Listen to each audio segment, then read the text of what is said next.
Maintenant qu'on a pu créer un utilisateur, ce qu'on va pouvoir faire maintenant, c'est s'occuper des avis. Parce qu'au final, c'est ça qui nous intéresse, du moins les sentiments des utilisateurs. On a créé nos tables, on a les relations entre les tables. Il faut maintenant s'occuper de la liaison entre les deux. Je vais modéliser ça. L'idée, c'est de dire que un utilisateur, avec son mail, va nous déposer un sentiment. Je vais mettre un carré pour un sentiment. La relation entre les deux, elle est plutôt simple, plutôt connue. L'idée, c'est de dire qu'un utilisateur peut déposer autant de sentiments qu'il voudra. Et ici, un sentiment est déposé par exactement un utilisateur. D'accord? Dans la relation utilisateur-sentiment, ça c'est le user, ça c'est notre sentiment ici, c'est one to many. Donc, un utilisateur peut mettre plusieurs sentiments. La notation qu'on utilisera, c'est one to many. Et comme un sentiment peut être déposé par exactement un utilisateur, on dira donc que plusieurs sentiments, c'est-à-dire many to one, ont été déposés par un utilisateur. C'est comme ça qu'on va donc pouvoir faire la relation, du moins la liaison entre nos deux entités en Spring. On va y aller et on va pouvoir faire ça. Je vais donc reprendre ici notre code source qui est l'IntelliJ. Je vais arrêter le projet qu'on avait lancé la dernière fois pour partir d'une bonne feuille. Deuxième chose que je vais faire, je vais revenir, je peux m'arrêter même ici d'ailleurs, dans mon code SQL ici, l'entité s'appelle sentiment. Il y a le champ texte, le type de sentiment, positif ou négatif, et l'ID du client. J'ai mis l'ID client ici, là, pour faire en gros la relation entre les deux. Donc ici, j'aurai la clé étrangère en fait pour stocker quel est le client qui a mis le sentiment tout simplement. Je vais revenir dans mon entité ici, New Java Class. Dans ma classe ici, je vais donc créer une classe que je vais appeler sentiment. Maintenant que ça c'est dit, je peux donc définir mes champs ici. De la même manière, donc, j'aurai un private int l'id. Deuxième champ, ce sera le texte, tout simplement. Donc, je vais dire que c'est une string ici, le texte que l'utilisateur nous a transmis. Private string, le type de sentiment, est-ce qu'il est positif ou négatif, tout simplement. À ce niveau, comme on a deux valeurs, pour le type de sentiment, on pourrait créer une énumération en fait. Comme ça permet de stocker des valeurs qu'on maîtrise mieux. Donc pour ça, je vais donc le faire. Je vais créer une énumération ici. Je vais créer un package que je vais appeler enums qui contiendra toutes mes énumérations.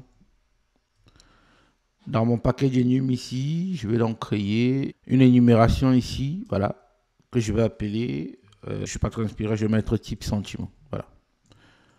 Dans les énumérations, on met des constantes en majuscule. Donc, je vais dire que c'est un sentiment positif ici. Et en dessous, je vais dire que ce sera plutôt un sentiment négatif. Voilà. Comme ça, j'aurai mes deux sentiments. Il ne me restera plus qu'à les utiliser. Donc, j'ai un sentiment positif et j'ai un sentiment négatif ici. Je vais donc pouvoir venir dans mon sentiment ici, dire que le type de sentiment, c'est plutôt type sentiment. Qui est là. Je les ai, mes champs. Il me reste juste à rajouter ici maintenant la liaison entre les deux. En Java, on traite des objets. Donc, je vais donc mettre la relation entre mon sentiment et le client qui l'a déposé. Donc, je vais pouvoir dire ici que private, pardon, je veux un champ privé, voilà, qui va être de type client pour stocker le client qui nous a déposé le sentiment. Voilà. C'est comme ça que je vais faire ma relation entre les deux. Je vais donc pouvoir générer tous mes éléments comme on l'a fait tout à l'heure, du moins on l'a fait pour le client. Je vais générer un constructeur sans champ, donc select none. Ensuite, je vais générer un constructeur avec tous les champs. Je sélectionne tous les champs ici, Shift jusqu'en bas. Donc ici, il va me générer dans mon constructeur sans champ avec tous les champs. C'est mes getter et setter que je vais générer. Code generate, getter et setter. Je sélectionne tous les champs, je devrais être bien. Maintenant que j'ai ça, je vais pouvoir donc faire mes annotations pour que mes informations soient bien stockées dans la base. Même chose ici, je commence par dire que c'est une entité. Ça permet de dire que c'est l'entité qui sera manipulée par JPA pour stocker les informations dans notre table. La table ici, comme on l'a vu tout à l'heure, le name de notre table ici, ce sera sentiment. J'ai mon entité ici, je vais donc pouvoir dire ici que ça c'est l'identifiant de ma table. La clé primaire est générée. Je vais donc dire ici que la stratégie qui est utilisée ici, c'est identity pour indiquer que c'est ma base de données qui génère mes clés primaires. Dernière chose qui me reste ici, c'est de faire le mapping entre mes deux entités. Je vais donc pouvoir rajouter une notation ici pour dire que, comme on l'a dit tout à l'heure, c'est main to one. Main to one, c'est pour dire en gros que plusieurs clients peuvent déposer des avis. Donc, on va pouvoir restreindre tous les avis des clients, en fait, pour le main to one ici. Et donc, il sait qu'il y a une relation entre ce client-ci, qui est donc aussi une entité, et donc l'ID qui est ici va correspondre au champ client ID qui est déposé ici. Le fait de mettre donc many to one ici, ça permet d'indiquer à Spring qu'il y a une relation entre notre sentiment ici et notre client qui est là. Ça va donc lui permettre, comme on l'a vu tout à l'heure là, de dire que l'identifiant qui est dans le client ici correspondra automatiquement au champ client ID. La nomenclature ici elle est importante parce que je donne le nom de l'entité underscore ID. Il va pouvoir déduire. Si votre nom de champ est différent, vous avez par exemple ID client, il faudra mettre une annotation ici. Mais si ce n'est pas différent, ce n'est pas intéressant, mais je vais quand même la mettre. Je vais mettre une annotation ici que j'appelle join colon pour indiquer quelle est la clé étrangère, ou bien le champ qui contient la clé étrangère. Je vais donc dire ici que join colon ici, le nom de mon join colon, ce sera donc ce qu'on a mis de l'autre côté qui s'appelle client underscore ID. Donc je vais copier ça. Et si j'ai copié, je peux donc venir ici mettre ça. Encore une fois, si vous avez mis client ID exactement comme ça, vous n'avez pas besoin de rajouter cette annotation. En fait. L'annotation permet d'indiquer quel est le champ qui contient la clé étrangère. C'est bon? On est bien là. On va pouvoir donc continuer nos travaux sur le contrôleur cette fois-ci. Même chose, je reviens dans mon contrôleur ici. Je crée une nouvelle classe que je vais donc appeler sentiment contrôleur, qui va être le point d'entrée pour tout ce qui est gestion des sentiments. Donc, on aura API/sentiment, ça va être géré par ce contrôleur-ci. Et je vais dire ici que ça, c'est un REST contrôleur. REST contrôleur pour dire que toutes mes requêtes qui passeront dans mon contrôleur arriveront ainsi. Request mapping, je vais dire ici que moi, je vais dire que le chemin qui est géré par ce constructeur, c'est sentiment. Après API sentiment, on doit atterrir ici. Je vais dire que dans tous les cas, peu importe ce qui se passe, je vais pouvoir factoriser ce qui est produit. Donc, je vais dire ici que on produit toujours du JSON en fait. Donc, je vais dire ici, dans ce constructeur, tout ce qui est produit, c'est du JSON. Donc, je vais dire que c'est du media type, application, JSON value. Je vais importer ça de manière constante. Comme ça, je pourrai utiliser ça plus tard. Je suis dans mon contrôleur, j'ai mes données ici. Donc, quand on va faire API/sentiment, on devrait atterrir ici. API/client, il atterrit de l'autre côté tout simplement. Je vais supprimer le code importé qui n'est pas utilisé. Après, on pourrait faire des configurations de l'IntelliJ pour les supprimer, mais bon, je ne le fais pas ici. C'est des choses qui sont très simples à faire. Je pourrais vous montrer ça par la suite peut-être. Première chose, je vais avoir la méthode pour créer mon sentiment. Donc, méthode pour créer le sentiment. Je vais une méthode qui est publique, sinon on ne pourra pas y accéder, qui ne retournera rien après la création, que je vais appeler créer. L'idée, c'est que ma méthode prenne en entrée un sentiment. Et ça, c'est un sentiment. Alors, je vais donc commencer par ajouter la notation post mapping pour dire que lors de la création, on va utiliser le verbe post. Quand on va utiliser le post, donc mon message va atterrir exactement ici. Comme mon post aura un body, je précise donc ici le type de données qui est consommé. Je vais donc dire ici qu'on consomme application JSON value aussi. Donc en gros, en réalité, c'est du JSON. Parce que quand vous cliquez dessus, vous avez exactement application/JSON en fait. J'aurais pu mettre cette chaîne de caractères ici, mais comme la constante média mise à disposition, je vais simplement en profiter. Deuxième chose, je vais dire ici que ça, ce sera mon request body, c'est-à-dire que c'est le corps des données qui sont transmises dans ma requête en fait. Parce qu'une requête, encore une fois, 3 parties. D'abord l'URL, post localhost 8080/API/sentiment. L'entête, qui sera le header en fait de notre requête. On va dire ici comme on a le type de données, content type par exemple, qui est du application JSON aussi. Et troisième partie qui nous intéresse ici, c'est le body, pour dire que dans notre body ici, on peut donc récupérer le corps de la requête. Donc request body. Comme ça, le JSON qui sera transmis depuis votre client, pour le coup ici pour nous c'est Postman, il sera transmis dans la méthode create ici, la méthode créer, et sera transformé automatiquement par Spring en objet Java. J'ai ma méthode créer ici, il me faut donc avoir le repository, le service et le contrôleur. On a le contrôleur. Je vais donc aller créer le service, injecter le repository et injecter dans le service, dans le repository pour faire toute la chaîne. Je commence par le plus bas. Il faut bien se rappeler que la requête revient du contrôleur, passe par le service, atterrit dans le repository qui se trouve dans la base. Donc je suis en train de faire le chemin inverse pour le coup. Donc je crée le repository qui va être créé dans la base de données. Au-dessus, je crée le service dans lequel je vais injecter mon repository. Après ça, je vais pouvoir aussi injecter mon service dans mon contrôleur qu'on vient de commencer à créer. Première chose, c'est créer le repository, new Java class, sentiment repository. Même chose, le sentiment repository ici va donc hériter aussi de JPA. Pardon, j'ai mis une classe, il faudrait mettre toujours une interface pour hériter de celle qui est mise à disposition par Spring Data JPA.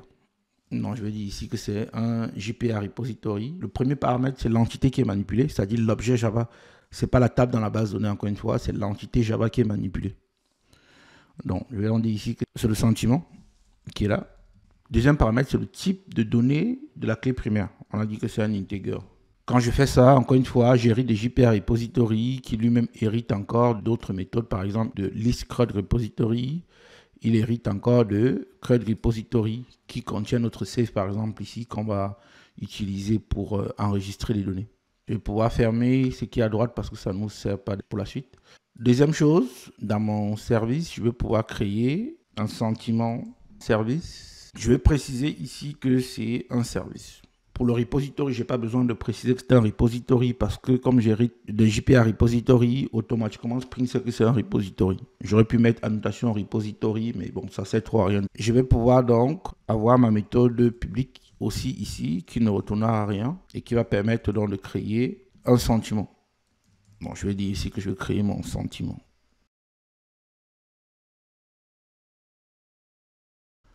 Pour créer mon sentiment, il faudra, comme je l'ai dit tout à l'heure, injecter le repository. Donc, je vais donc dire que ici, c'est un sentiment repository. Voilà, sentiment repository. L'objet, c'est sentiment repository. J'aime bien remettre le même nom que celui de la classe, en fait. Ça permet de se retrouver facilement. Injecter comme ça ne suffit pas. Je vous ai dit, il y a deux façons de faire. La première façon, c'est d'utiliser un auto-wire. Vous pouvez voir ça un peu. Mais c'est plus conseillé. Ce n'est pas la bonne façon de faire les choses. Du coup, je ne vais pas vous la montrer. Parce que je pourrais me limiter à faire ça et ça marchera. La bonne façon de faire les choses, c'est de rajouter ici un constructeur. Donc, je vais générer mon constructeur. Et je vais dire que je veux tous les champs dans mon constructeur. En gros, quand ça va injecter donc mon repository, ça va automatiquement l'instancier aussi pour moi. Maintenant que j'ai ça, je peux donc dire ici que 10.sentiment-repository.save. Et quand je vais faire le save ici, je vais dire que je vais faire un save sur sentiment. J'ai mon repository, j'ai mon service, j'ai injecté mon repository dans mon service. Il faut que je fasse la même chose, j'injecte mon service dans mon contrôleur. Je vais donc venir ici, même chose, private sentiment service et sentiment service.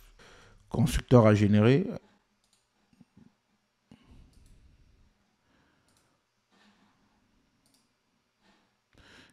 Et je peux en dire ici que 10.sentiment-service.créer sentiment. Je vais donc pouvoir aussi ici préciser le code de retour en fait. Parce que comme on a dit, on envoie une requête, on envoie une réponse. Une réponse c'est quoi? C'est un code de retour, le statut en gros, et potentiellement contenu. Bon, on n'aura pas de contenu ici parce qu'on a une méthode qui ne retourne rien avec le void. Je vais donc rajouter le code de retour. Je vais dire que response status. Et je vais dire ici que c'est HTTP status created. Voilà. Je vais garder mon statut comme ça. Voilà. Donc, j'ai créé tous mes éléments nécessaires pour faire mon sentiment. Donc, je vais donc pouvoir aller tester mon URL en utilisant notre Postman. Maintenant que j'ai créé mon contrôleur et ma méthode pour créer les sentiments, je vais donc pouvoir comme ça tester. Je vais redémarrer le projet pour être sûr déjà que tout marche bien. Voilà, mon projet est démarré sur le port 8080. Je reprends Postman. Et ici, je vais pouvoir dire ici que je vais dupliquer le créer client pour en faire un créer sentiment. Qu'est-ce que ce sera un sentiment? Le sentiment, c'est dans le body ici, ce qui nous intéresse d'abord, l'URL, ce sera sentiment. Dans le body qui est là, je vais pouvoir dire ici que ça, c'est le client qui a créé le sentiment. Donc, je vais ouvrir une accolade ici. Et je vais mettre le client ici.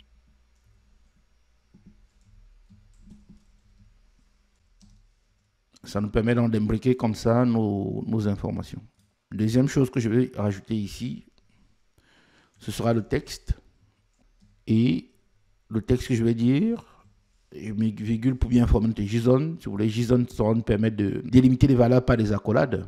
Et il faudrait qu'on respecte la hiérarchie de l'objet qu'on a mis dans notre classe Java. Le texte qui est là, je vais dire par exemple ici que je suis très satisfait de votre service. Je vais pouvoir envoyer ma requête.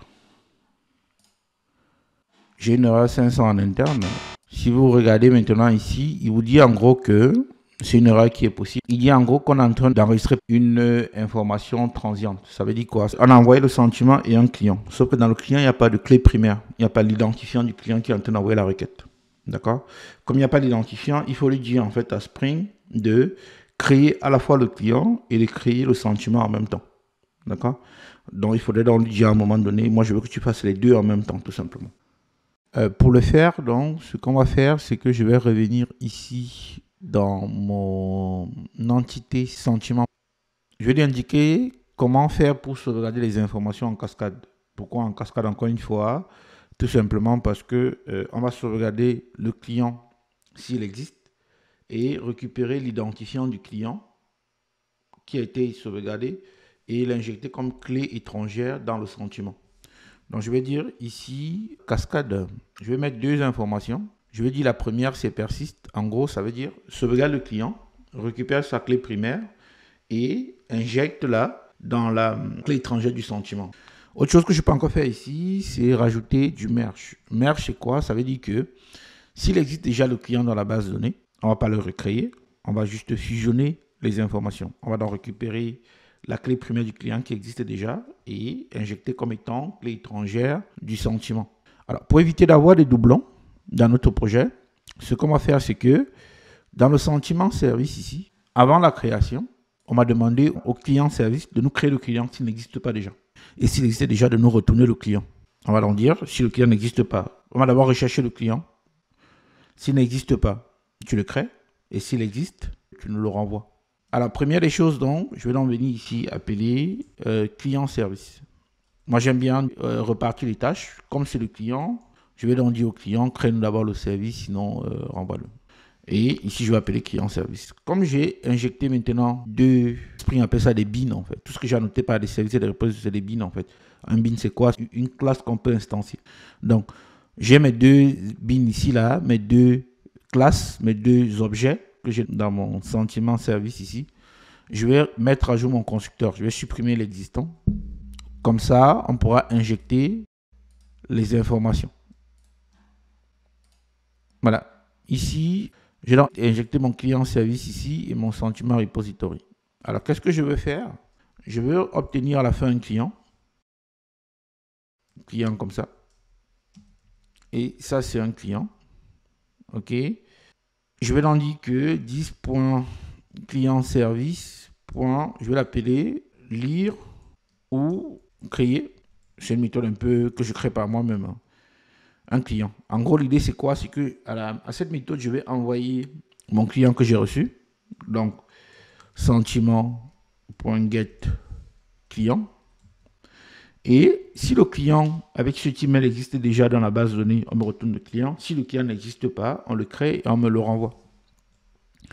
Donc, première des choses ici, je vais donc dire ici que comme c'est en rouge, c'est parce que ça n'existe pas. D'accord? Je vais donc copier le même nom. Je viens dans client service qui est là. Je viens par là. SRC Java service qui est là. Client service. Et je vais pouvoir donc créer ma méthode. Je vais donc la rajouter ici en dessous. Ce sera une méthode publique qui va retourner le client que je vais donner. Je vais appeler l'IO créer le client d'ailleurs. Et ici, en entrée, on va prendre un client. Je vais l'appeler client à créer ou à rechercher. C'est les deux se valent. Je mets toujours le nom de mes variables en camel case, c'est-à-dire que la première lettre en minuscule. Chaque fois que je change d'intonation, je change la case de la lettre en majuscule ou minuscule au fur et à mesure que j'avance dans le mot. La première chose, c'est de rechercher en fonction de l'ID. Je peux prendre donc toute cette méthode ici, qui est là.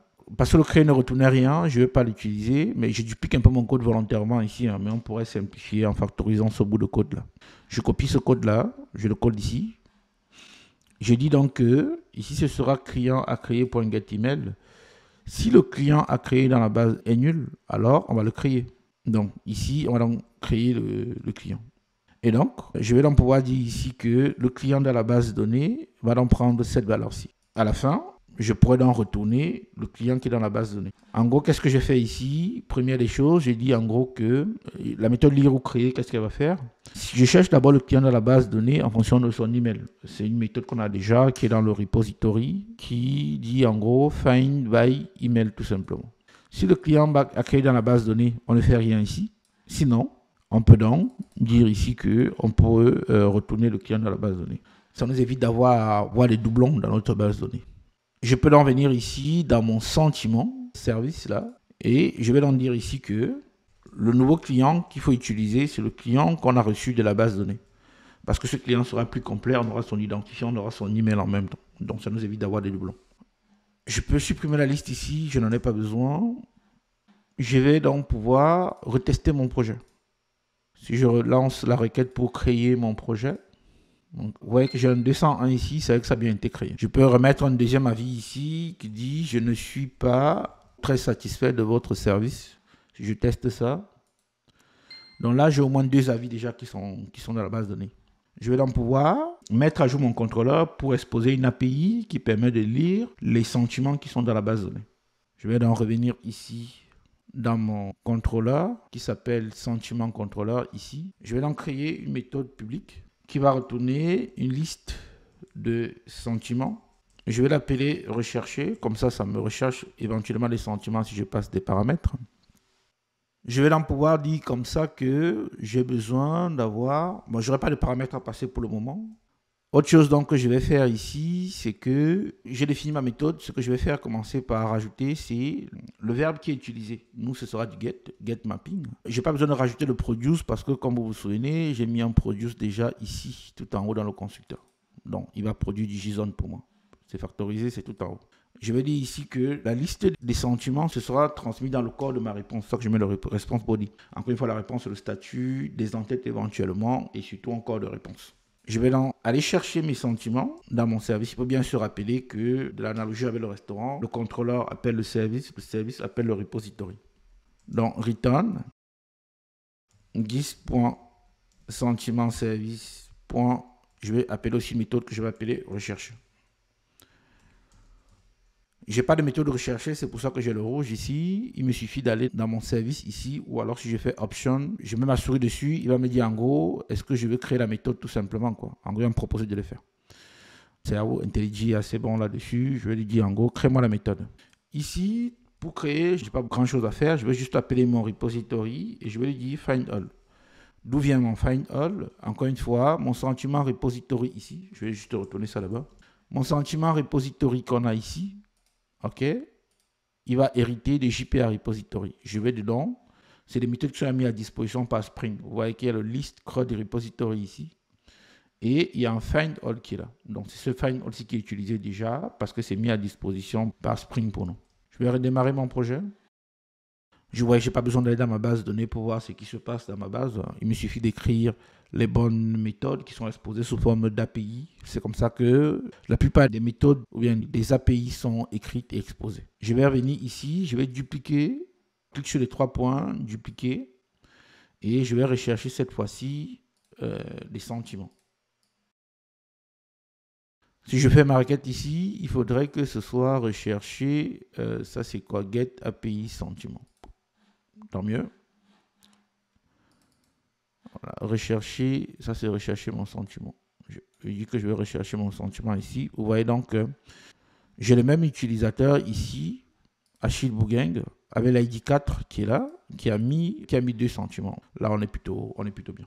Ce que je vais faire, c'est que je vais d'abord supprimer ces sentiments-là, parce qu'il y a une chose qu'on ne fait pas, c'est qu'on ne les analyse pas. On n'a pas défini le type de sentiment ici. Donc moi, ce que je vais faire, c'est que je vais analyser, supprimer donc ces sentiments et pouvoir créer de nouveaux sentiments.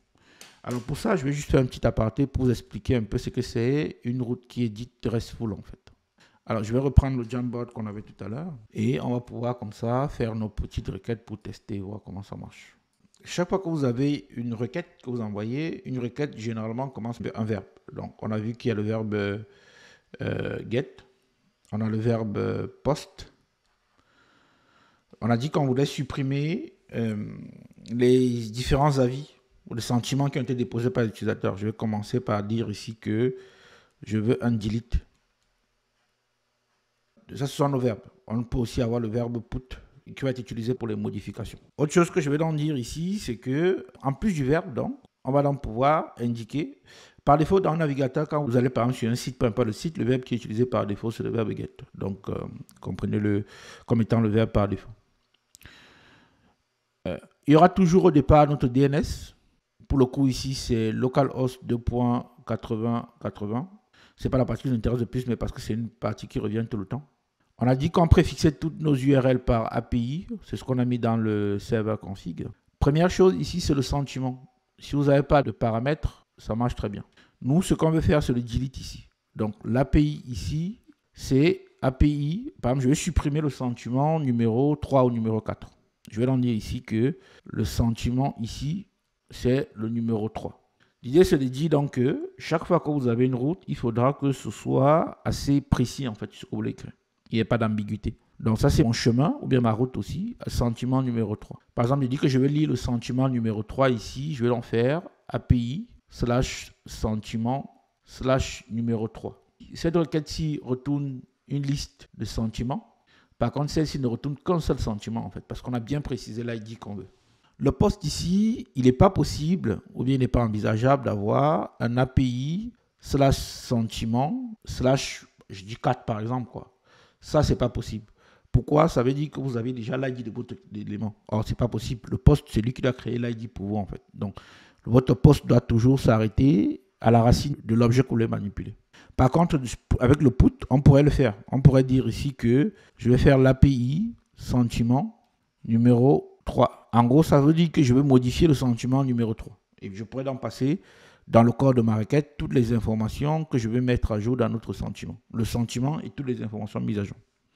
Donc faites bien attention quand vous écrivez vos routes. Je pourrais modifier, aller plus loin ici par exemple et dire ici que je veux pour le sentiment numéro 3, je vais trouver le client qui a transmis le sentiment. Donc c'est comme ça qu'on peut descendre en cascade pour retrouver nos différents éléments.